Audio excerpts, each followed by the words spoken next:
¿Por qué no nos cuenta cómo es este proceso de la designación de directores en representación del Estado y un poco también cuál es el escenario? ¿Cuántas empresas tienen representación del Estado en el directorio por las acciones que tiene ANSES?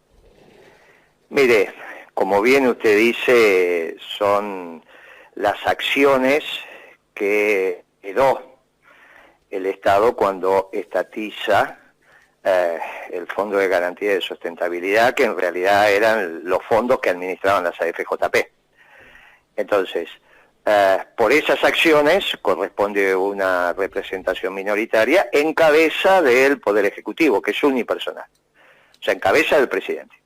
El presidente, a su vez, delega en los funcionarios que él considere la representación de las empresas. No es el ANSES, es el presidente. Siempre hay que tener claro que el régimen argentino es múltiple. Vos tenés decisiones colectivas que se toman y que son los que toman las decisiones elegidos por el pueblo, el Poder Legislativo. Decisiones colectivas en la punta de la pirámide, por un método de selección muy particular, el Poder Judicial. Y tenés decisiones absolutamente unipersonales elegidas por el pueblo, en este caso el Poder Ejecutivo. Unipersonal. No es el ANSES, es el Poder Ejecutivo Nacional, que en este caso lo ejerce Alberto Fernández. Después, por delegación, el presidente decide quién lo representa en esas empresas. Bien, en el caso mío, en su momento, Cristina me designó representante de ella como accionista en Papel Prensa, y yo a su vez designé directores, sugerí directores que después lo terminó designando Cristina por decreto. Por ejemplo, Beatriz Plaglieri, que reemplazó a Alberto Fernández, que era director de Papel Prensa. Alberto Fernández era director de Papel Prensa y lo reemplazó Beatriz Plaglieri. Y una vez me designó como representante de ella en la asamblea de Clarín, que fue con la que fui con Kicillof y otros funcionarios. Pero siempre el que ejerce la representación es el presidente. Lo que pasa es que obviamente él puede delegar. El que puede lo más, puede lo menos. Lo que pasa ahí, Moreno, digamos, haciendo una interpretación de lo que usted dice, entonces el que durmió en la designación de los representantes del Estado fue el presidente, no Vanossi. No hay ninguna duda. Vanoli. Vanossi es Vanoli, funcionario radical. Sí. Constitucionalista. Sí. Sí, claro. Sí, claro. Y entonces, en todo caso, entonces es una decisión política no haber ocupado esos lugares. En todo caso, durmió también en la elección de los funcionarios. Siempre es responsabilidad del presidente. Por eso es tan claro que la Argentina es un país presidencialista. El poder ejecutivo es unipersonal. Después el presidente puede tener su fusible, y corresponde, son los ministros, son sus asesores, son los secretarios de Estado, bueno, muy bien. Pero siempre la responsabilidad es de él, ¿eh? Siempre la responsabilidad es de él. Por acción o por omisión. Pero porque esas su propia acción se hacen a través de la está mal, o en este caso, ¿cómo no va a saber que tiene directores en las empresas? Ahora, eso no tiene ningún inconveniente. Imagínense que ninguna empresa le va a negar al presidente la representación del presidente en su directorio, que aparte lo prestigia. Sí, bueno, está bien, de acuerdo, pero digo, esa delegación la hace siempre a través del ANSES, porque el dueño de las acciones es el Fondo de Garantía de Sustentabilidad de ANSES. No, el dueño es el presidente. Es el presidente, es el que administra el Fondo de Garantía. Que él tiene un reglamento donde no podría ser, bueno, obviamente, estamos hablando de un presidente y de una república, no estamos hablando de una monarquía absoluta, ¿está bien? Estamos hablando, digamos, salvo algunos países muy particulares, uno podría decir, ¿dónde queda una monarquía absoluta? Bueno, en el Vaticano. ¿Está bien? Tal es así que el Vaticano está donde está el Papa. Uno siempre piensa que el Vaticano está en Roma. Error. Donde está el Papa, está el Vaticano. Cuando fue a Chile, ahí estaba el Vaticano. Bueno, eso es una monarquía absoluta. Bueno, Obviamente la Argentina es un país republicano, con división de poderes. Sí. Pero la representación la hace el pueblo hacia su presidente para que tome estas decisiones. El presidente, obviamente, lo que hace es delegar. Muy bien, vos me podés decir, el ANSES es el que administra el fondo de garantía, sí, en general. Tiene a su vez un comité que administra, porque tiene que hacer las inversiones, etcétera, etcétera. ¿Está bien? No va a estar el presidente diciendo pongo plazo fijo, o compro acciones, o hago esto. Ahora, el que sabe que tiene representante de las empresas es el presidente. Y tiene que estar al tanto. Ahora, yo no creo que ese sea el motivo, te lo digo humildemente, porque llamás una asamblea, se designa el director, se aprueba y se acabó. No, bueno, es que ¿está bien? Concluyo que seguramente no es ese el motivo, si como usted dice, efectivamente el que se durmió, por llamarlo de alguna manera, o tomó la determinación política de no avanzar en los cambios y en las designaciones de los representantes, fue el presidente, con lo cual, claramente... No hay duda, no hay duda, no hay duda. La responsabilidad de la gestión ejecutiva es exclusivamente del presidente, exclusivamente. Por eso somos un país presidencialista, no hay ninguna duda. Ahora, que después en la comunicación vos quieras decir, no, mirá, pero el presidente no puede estar en todas, para eso tiene sujeto, bueno, también la designó él. Por eso lo que se evalúa... O sea, de manera directa o indirecta, la responsabilidad recae en la figura de Alberto Fernández porque, o por omisión en el sentido de que él no determinó cubrir esos cargos, o porque quien estaba al frente del organismo que podría haber impulsado ese cambio, en este caso Vanoli no lo hizo, también es responsabilidad, Vanoli, también es responsabilidad del presidente. Sí, claro, no hay ninguna duda. Y lo que se evalúa son las decisiones presidenciales, no hay ninguna duda. Esto es lo que uno está en la gestión todo el tiempo analizando y viendo. Cuando uno evalúa el Congreso, es un órgano colectivo. El Poder Judicial también toma decisiones colectivas. De hecho, la Corte son 5 miembros y las cámaras, etcétera, etcétera. En la instancia inferior, por eso son decisiones individuales de algún juez que hace la instrucción. Pero inmediatamente, cuando son delitos relevantes, ya va a un tribunal y toman decisiones, por lo menos 3 jueces, por votación. El Poder Ejecutivo es unipersonal. Y esto hay que tenerlo siempre claro. Y esto queda más claro ahora cuando se analiza el rol de Cristina, y al menos mi interpretación. Mire, acá arrancamos con un problema desde el origen de la votación. Dice, vota una fórmula. Bueno, más o menos votamos una fórmula. Porque cuando uno dice votamos una fórmula, en este caso Alberto Fernández, ¿no? Alberto Fernández, Cristina Fernández, uno decía, parecería ser que toman las decisiones consensuadas. De ninguna manera. Uno, vota al presidente. Y como no puede quedar el país sin presidente, si le pasa algo al presidente o viaja, asume el vicepresidente. Pero las decisiones son personales. Sí, sobre todo en el régimen presidencialista como el que tenemos, ¿no? Personales. Acá no es que Alberto tiene que... De la misma manera que Alfonsín no lo llamaba a Martínez para preguntarle algo. Ni Kirchner llamaba a Scioli, ¿no? Bueno, las decisiones son del presidente. Y cuando uno lee la estructura de decisiones de la Argentina, la Constitución es muy clara. Y en cabeza del presidente está todo esto. Sí. Y representa al Estado. Porque el Estado es la conformación de los 3 poderes. O sea, el poder legislativo, ejecutivo y judicial conforman el Estado. La representación del Estado la tiene el presidente. Sí, sí. Por eso se dice jefe de Estado. ¿Está bien? En realidad, jefe de Estado más o menos, es presidente. Porque el Estado en un sistema republicano no tiene jefe. Ahora, es una rémora que viene de la época de las dictaduras. Ahora, sí es cierto que representa al Estado argentino. Quizás en Italia, por ejemplo, la representación del Estado italiano la tiene el presidente, pero el que ejecuta es el primer ministro.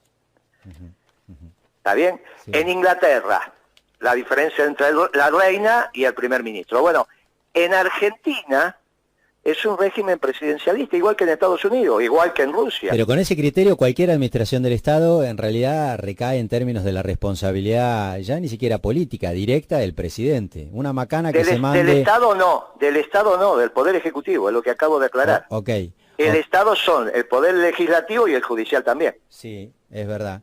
del gobierno, digamos, que administra el Poder Ejecutivo en este caso. Bueno, perfecto.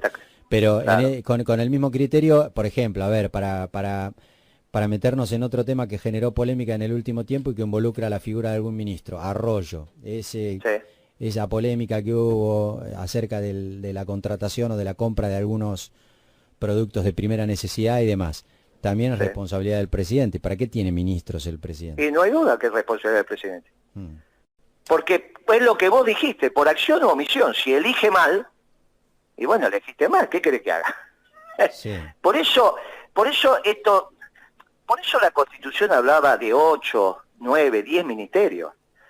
No hablaba de 20 y pico. Eso fue una cosa que inventó Macri, 23 ministros. No hablaba de esto. La Constitución habla de 8 ministerios. Sí. Después la cambia, qué sé yo, pero habla de 8 ministerios. Pero a ver, con ese criterio, y le voy acá ya me va a empezar, yo lo conozco, porque no me ha dicho todavía Radical y ese tipo de cosas, pero acá a mí me gusta a veces hacerle estos planteos. Con el mismo criterio que usted está haciendo ahora, diciendo ahora lo que dice, Cristina Fernández en su momento era responsable de lo que, por ejemplo, le objetaban a Julio De Vido acerca de la manera en la que se distribuía la obra pública. ¿Y qué duda cabe de eso? Bueno, el propio, a ver, los defensores de Cristina en su momento decían dónde se corta la cadena de responsabilidad, porque si no todo inevitablemente llega a la figura bueno, del pero presidente. esos serán los defensores, tienen derecho a utilizar el argumento que ellos consideren más adecuado para la defensa, pero vos no me estás preguntando la opinión de los defensores, o me estás preguntando mi opinión o lo de los defensores. No, el discurso en general. Pensé que me estabas preguntando mi opinión. Sí.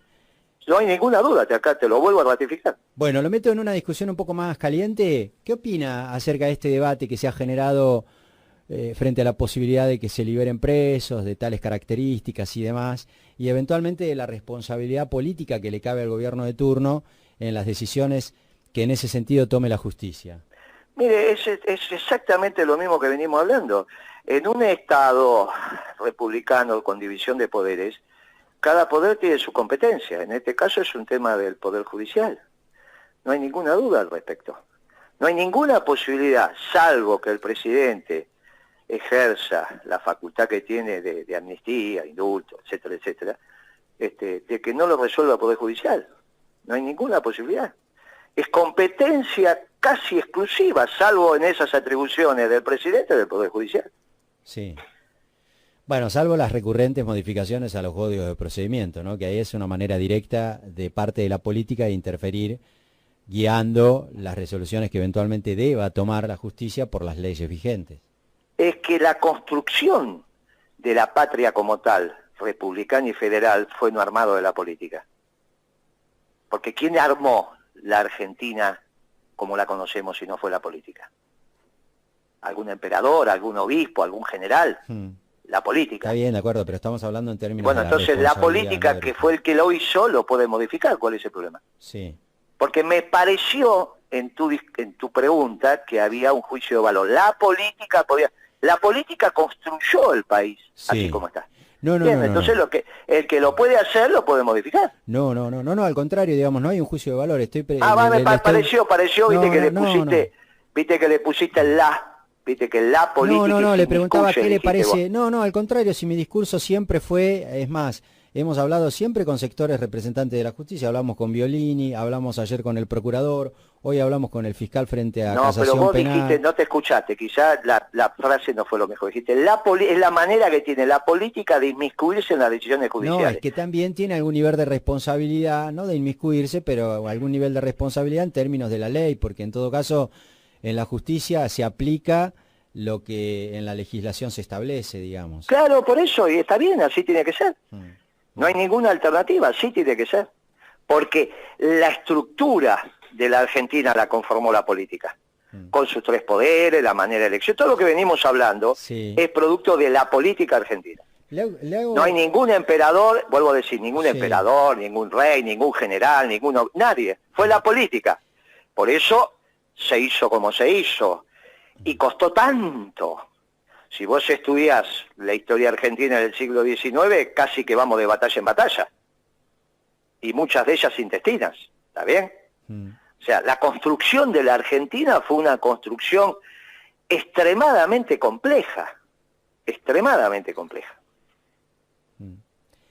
¿Y cuál es, digamos, a ver, le quiero hacer una pregunta, pero ya en este caso lo utilizo porque usted es un hombre de la política, con lo cual uno demanda que los hombres de la política, que la conocen de adentro, que han estado en la cocina, usted ha tenido un rol determinante en alguna que otra gestión anterior, que se enfrentó a los medios. Desde los medios generalmente se hacen operaciones de todo tipo, a veces ha denunciado, creo que usted, por ahí me corrige, lo más probable, pero tengo para mí casi la certeza, le diría, o por lo menos la sospecha, no la certeza, pero por lo menos la sospecha de que usted ha denunciado en más de alguna oportunidad alguna suerte de movimiento desestabilizador de gobiernos anteriores y demás.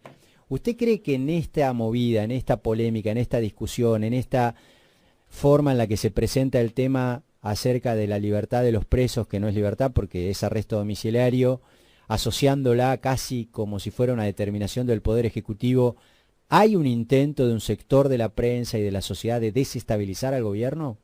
Sí, primero aclaremos, yo no me enfrenté a los medios, me enfrenté a Mañeto y lo acusé de criminal de lesa humanidad por haberse apropiado de papel prensa en la sala de tortura. Sí, bueno, se enfrentó. Pero una cosa es Mañeto y otra cosa son los medios. Bueno, le recuerdo que representa el 80% del poder mediático en la República Argentina, ¿no? Pero yo no tengo la culpa de eso. Y bueno.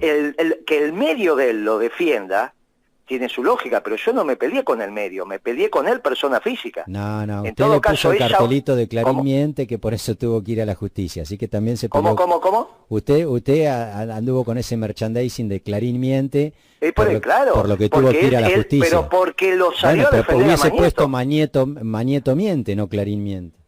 Pero es que lo salió a defender a Mañeto. Si Mañeto se hubiese aislado y no hubiese utilizado los medios en su defensa, o sea, él utilizó su empresa en su defensa. Entonces no hubo alternativa.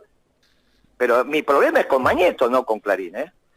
No, mi problema siempre fue, no es los medios. Pero en todo caso, si vos sabés que fue con Clarín, ¿por qué decís los medios? No, bueno, en general, no solamente con... ¿Quién? ¿En la vez anterior?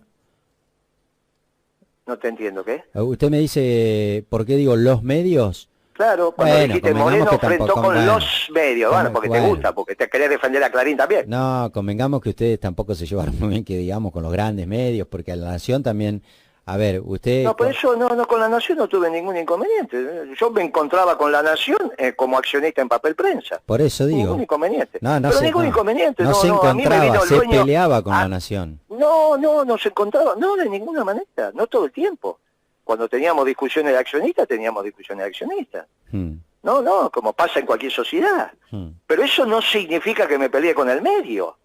¿Por qué confunden la persona jurídica con la persona física? Porque yo le dije a Sayer, miente, yo no le puse... No, pero te lo vuelvo a decir, porque Mañeto bueno, no importa, puso a su medio, perdón. Pero no La Nación. Pero perdón, esa es la explicación que usted da de por qué puso Clarín. Ahora, se peleó con el medio. A ver, usted me dice, no, mira, yo puse Clarín porque Mañeto puso en su las medio. asambleas de Clarín, me peleaba con los accionistas que representaban a Mañeto. Si la empresa funcionó lo más bien. ¿O vos tenés algún balance que demuestre que papel prensa durante nuestra gestión perdió plata? No, entonces, no está bien eso que están diciendo. Y encima confundir a Mañeto con el medio es confundir la persona física con la jurídica. Es un error garrafal, sobre todo en el sistema capitalista, pero, donde queda bien diferenciado. Perdón, Moreno, el que asoció, nosotros no, porque estamos en el ambiente, obviamente, por lo menos algo de eso conocemos, pero la gente conoció a Mañeto cuando el gobierno se peleó y el expresidente fallecido, decía que estás nervioso, Mañeto. Vos me preguntaste a mí, y yo te corregí con mucha humildad, que no me peleé con los medios, me peleé con Mañeto, y te lo vuelvo a decir, lo acusé de criminal de lesa humanidad, de haberse quedado con las acciones de papel prensa en la sala de tortura. ¿Qué querés, que no te peleé con un tipo así? ¿Vos conocés a alguien que se haya apropiado de una empresa en la sala de tortura? Sí, y La Nación no lo hizo eso. No, fue Mañeto.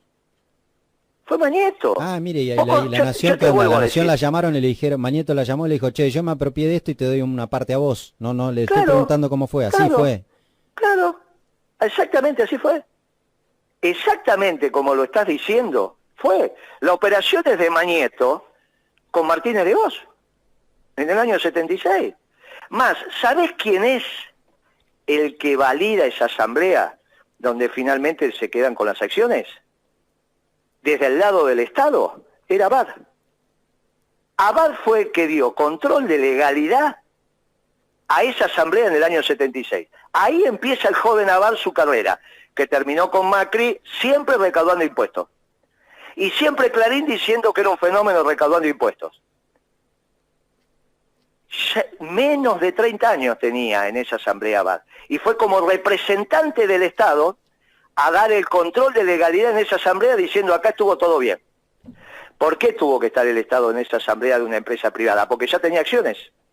Por la famosa ley de construcción de esas megas empresas, a través de las cuales, por ejemplo, también se construyó Alvar. Porque vos te acordás que esa es una propuesta en el régimen de Onganía que se aplicaba diferimiento impositivo. Vos no pagabas el impuesto a las ganancias siempre y cuando hicieras una inversión. Pero entonces el Estado tenía participación accionaria. Bien, ahí se construyó Alvar, ahí se construyó Papel Prensa y muchas otras empresas. Por esas acciones que tenía el Estado estaba obligado a ejercer el control de legalidad. ¿A través de qué instrumento? De lo que hoy sería la SIGEM, que en ese momento tenía otro nombre. ¿A quién manda el Estado? Estamos hablando en el gobierno de Videla. A un joven, ¿cómo se llamaba? Abad. La historia se va construyendo así. Ahora es Mañeto. En ese momento, los actuales dueños de la Nación, los Ayer, ni existían. Ellos me vinieron a ver a mi despacho. Julio Ayer, no tengo ningún problema con la Nación. Sí. Ninguno. Sí. Yo no tuve una conferencia. Ahora, ellos podían opinar de mi gestión y yo opinar sobre lo que hacen ellos, pero nunca tuve un problema con ellos en la administración de Papel Prensa. El problema con Mañeto es que se apropió en la sala de tortura. ¿Y este gobierno tiene problemas con Mañeto? No le digo con Clarín. No lo sé, preguntarle a Alberto, qué sé yo, no lo sé. Eso se lo tiene que preguntar a Alberto, él le dijo Héctor. Yo nunca le diría a un hombre como ese, Héctor. No es de mi intimidad. Alberto fue el que lo tuvo sentado ahí, lo miraba y Mañeto lo miraba como mirás a tu hijo predilecto. Yo, esa foto y ese no me lo olvido más. ¿Sabés de lo que estoy hablando, no? Sí. Ah, bueno. No lo miraba con esa carita Mañeto diciendo, uy, por fin puse a mi hijo, ni siquiera el pródigo, mi hijo favorito. Sí, en el imaginario social, en el imaginario social en general, siempre en su momento, incluso cuando estuvo en el gobierno como jefe de gabinete, la figura de Alberto quedó como el representante, digamos, en el gobierno, o la figura conciliadora. Bueno, lo escribió Cristina, ¿no? En su libro. Cristina escribió eso. Tuvimos un representante, Cristina lo llamaba del poder mediático, no sé cómo lo llamaba, en el gabinete. En el libro que hace Sandra Russo. Que obviamente nunca se desmintió. Pero aparte la voz populi en el gobierno. Tan voz populi que son las declaraciones de Devido, que me imagino que lo habrás escuchado hace 10 días atrás, ¿no? Vos sos un periodista informado, sabés de lo que estoy hablando, ¿no? Sí, pero Devido salió a pegarle porque no le pide, porque no lo ayuda para que salga en libertad. Ah, esa es tu interpretación. Bueno, yo te digo que para mí es la verdad histórica. Sí. Y como periodista, con toda humildad, no me parece que esté bien que vos le hagas una interpretación a las declaraciones. Las declaraciones son las declaraciones. Sí. Bueno, que vos le hagas una interpretación a las declaraciones, yo acepto y te escucho atentamente, pero yo te digo que para mí esa es la verdad histórica, lo que dijo Devido. Bueno, para usted, cuando usted dice para mí... No, yo lo viví. Pero perdón, cuando usted dice... Pero es que yo lo viví. La verdad histórica está haciendo una interpretación también. No, ninguna. Te estoy diciendo que es la verdad histórica, yo la viví, estuve ahí. Kirchner asumió el 25 de mayo del 2003 y yo el 28 y Devido el 25. O sea, yo estuve ahí. Cuando vos me llamás y me decís, vos fuiste un actor, yo estuve ahí. No es que no estuve. Ahora vos me decís, bueno, Moreno, lo que pasa es que sus sentidos lo engañaron, es cierto. Pueden haberme engañado los sentidos. Finalmente siempre está la discusión filosófica sobre la verdad objetiva. Bien, esto no vamos a discutir ahora sobre eso. Ahora, para mí es la verdad histórica. Moreno... Y vos decís, mire, sobre las declaraciones de Devido y en la conducta de Alberto Fernández. Yo te digo a vos, ¿sabés cuando Alberto Fernández hizo su primer acto como candidato a presidente? ¿Sabe cuándo la hizo? No. En el año 2007. Él quería suceder a Kirchner. Y lo hizo en Mendoza. No viajó y porque no lo dejaron viajar. Pero el acto se hizo. ¿Con quién lo hizo? Con Cobos. Sí. Por eso no es sorprendente que ahora en esta discusión entre Mendoza y La Pampa, Alberto falle por Mendoza, donde hay un gobernador radical en contra de un gobernador peronista. Donde vos dirías, bueno, tendría que ser al revés, por un problema de simpatía. Macri, en esta discusión por el agua entre Mendoza y La Pampa, siempre falló a favor de Mendoza. Bueno, era lógico, era su alianza. Ahora, ¿por qué Alberto sigue la misma lógica? Bueno, cuando vos te vas para atrás, te encontrás en el 2007 con estas cositas. Guillermo... Él quería suceder a Kirchner. Kirchner lo cierra esta etapa poniéndola a Cristina. Sí. Okay, y hay claro, que ver el rol que cumplió Abad, porque era el gran recaudador. Le quiero hacer la última pregunta, porque también tiene que ver mucho con la impronta que usted le impuso a la Secretaría de Comercio Interior.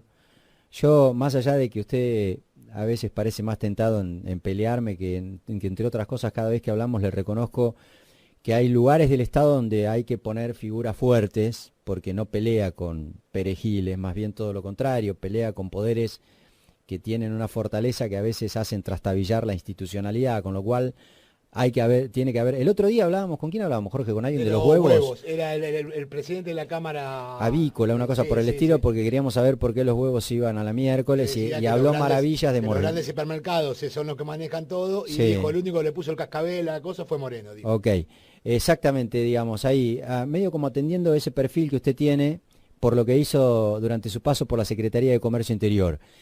¿Qué es lo que falla para que en la Argentina los precios o algunos precios parezcan desmadrados? Aún en este contexto usted debe haber visto que los precios suben. Y hoy lo que falla son los equilibrios macroeconómicos. El presidente no es que no lo sabía, heredó una supercrisis, un déficit fiscal que le dejó Macri por encima del 10% y un déficit del sector externo muy importante. Si vos no tenés ordenada la macroeconomía, no hay manera de resolver esto. Y encima ahora incrementó el déficit fiscal. Por eso a mí me sorprendió mucho cuando pusieron a Marcó del Pont en la FIP.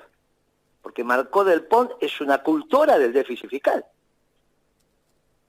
Y bueno, entonces no tenés otra alternativa que caiga la recaudación.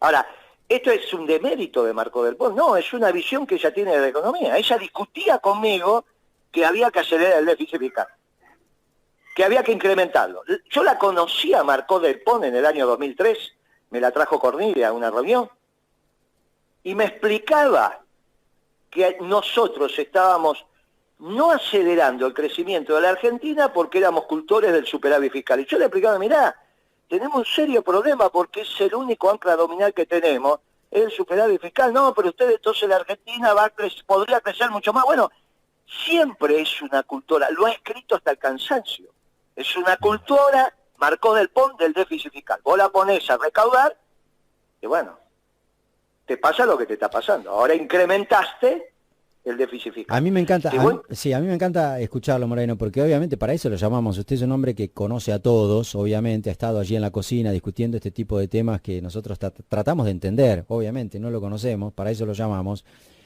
Pero en términos prácticos, explíqueme por qué que usted controlaba en algún punto los precios, hoy por hoy los precios no los pueden controlar. Te lo estaba diciendo, sí. Si vos tenés equilibrio macroeconómico, sí. Vos podés, porque la cosa está razonablemente ordenada. Cuando vos tenés desequilibrios brutales como tenés ahora, ni Mandrake soluciona eso. Bueno, entonces vamos a tener precios recontra altos, porque entre el perfil de los funcionarios como Marcó del Pont...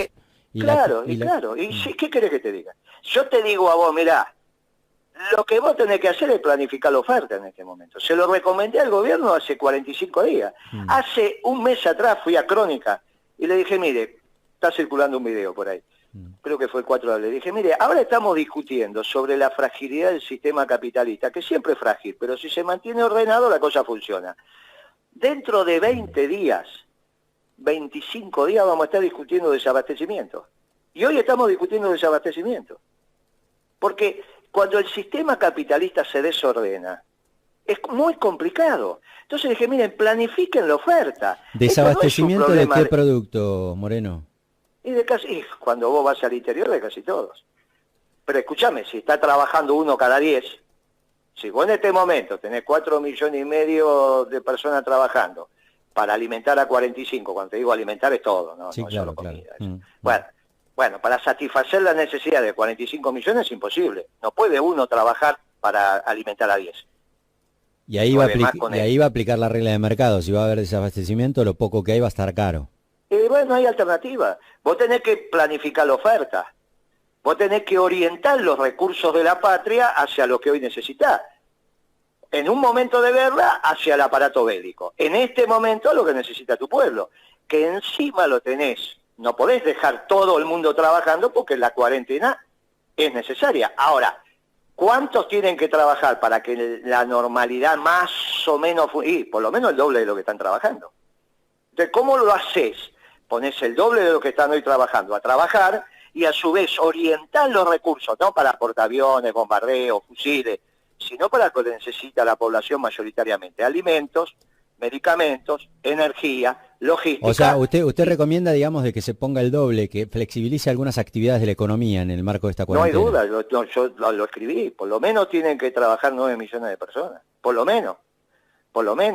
Si no, no te da la relación de la producción que haces día a día, mes a mes.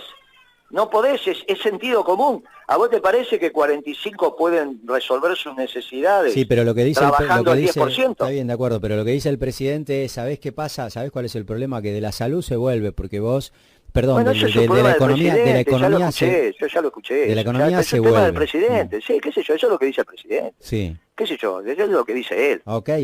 Bueno, está bien, eso lo dirá él, de su formación, qué sé yo. Vos me decís a mí lo que hubiese hecho, de ninguna manera. Para mí no hay una contradicción entre salud y economía. Es salud y economía, porque los ricos viven de su riqueza y los pobres viven de la economía. Y cuanto más abajo estás, más necesita la economía. Los ricos hoy tienen, 60, 90 días de stock de alimentos en su casa. Y los pobres por ahí no tienen ni el desayuno. Tienen que salir a la calle a buscarse la merienda y el de la cena.